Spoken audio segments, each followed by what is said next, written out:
Moltes gràcies, senyor president. Bon dia, senyora Castro.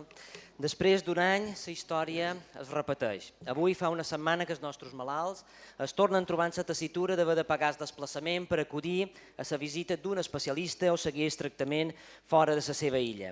Aquesta situació afecta a tots els malalts de les illes, però molt especialment i de nou a les illes cada dia més perifèriques.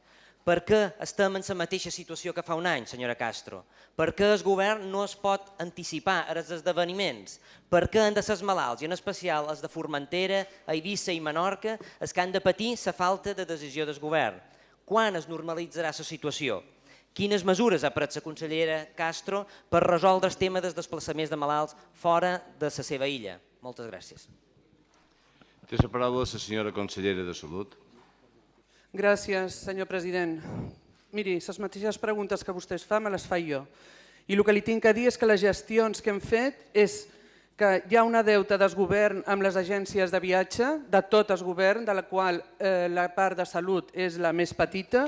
S'ha fet reunions amb Aviva a Eivissa i amb Aviva a Menorca amb aquesta consellera per intentar sortir d'aquesta situació, i ahir va haver-hi una reunió de l'equip econòmic del govern amb la presidenta d'Aviva i se'n va assegurar que s'arribaria a posar a zero la deuta amb un plaç molt breu i que a partir d'aquí es començaria a abonar puntualment sense cap tipus de deute el desplaçament en els pacients, perquè som conscients que això és una prioritat de pagament d'aquest govern, perquè en cap cas volem que hi hagi ciutadans que no tinguin els mateixos drets a la comunitat autònoma que uns altres.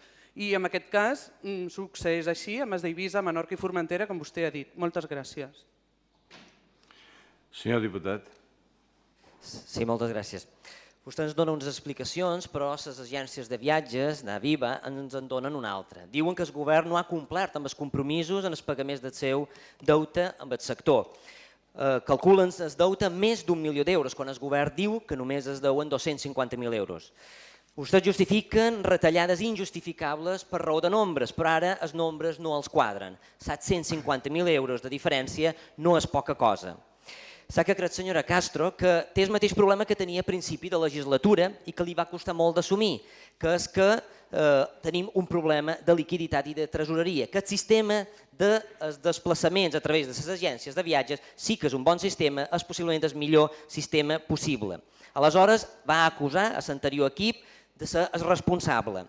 Qui és el responsable ara d'haver compromès allò que ara no sap complir? Qui és el responsable de no preveure els esdeveniments? Senyora Castro, Aviva no demana un pagament únic immediat, demana un calendari de pagaments que actuï de garantia i d'aval. Se'n recorda, senyora Castro, de les paraules del vicepresident econòmic? El primer que farem serà un calendari de pagaments. Això hauria d'haver estat sagrat. Són massa coincidències per demanar que pensem en positiu. El tall en l'avançament de bitllets per als desplaçaments de malalts coincideix en ser errònia, me deman, derogació del decret autonòmic 41/2004 que els regula. Coincidència, error, premeditació. La realitat, però, és que avui el decret està contemplat en el pla econòmic financer i els malalts no saben què passarà. Quins especialistes es desplaçaran? Es desplaçaran tots els especialistes. El que ha creat aquesta situació és absoluta incertesa i, sobretot, falta de credibilitat amb el sistema. Necessiten missatges positius i certers. Moltes gràcies. Senyora consellera.